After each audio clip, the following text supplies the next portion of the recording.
when we're doing Tameshigiri here, we're cutting with the Mono Uchi well into the blade, and that would be okay for a leg or an arm.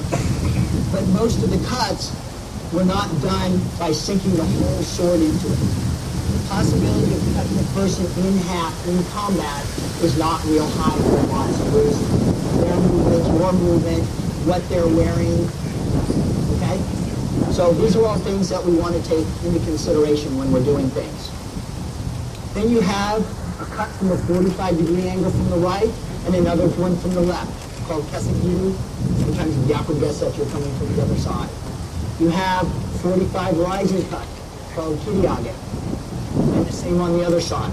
You have horizontal cuts called rokumen, and these names are in some sense a little bit arbitrary. Different styles, different times might call these different things. It really doesn't matter much in the name.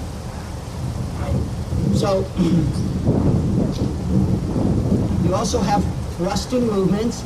The Japanese sword point is not designed to be a penetrating point for hard objects. It will penetrate soft tissue fine, but then a nail will also penetrate soft tissue fine. So when you see blades made with what's called with the American Tonto point, those are not penetrating points. They're never designed to be penetrating points. Okay? And the Japanese sword was not with penetrated armor. They used spears for that. But here's a couple of flat cuts together.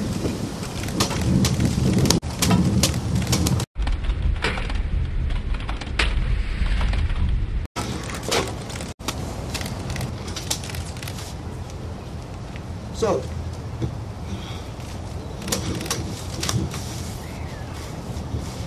what you're looking for there is to cut clean so that the mat does not move, or move very much.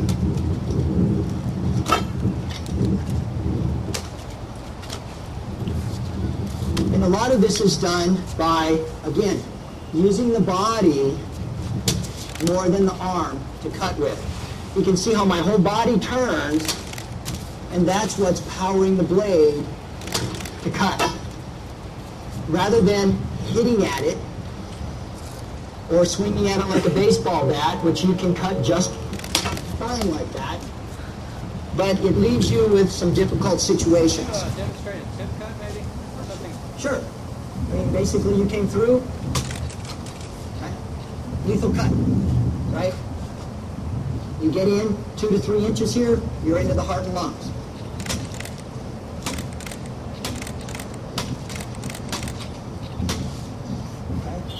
So those will go right through the rib cage, open the heart and lung.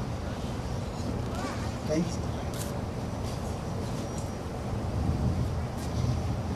Probably shouldn't let them suffer, right? So those will go right through, right into the heart and lungs.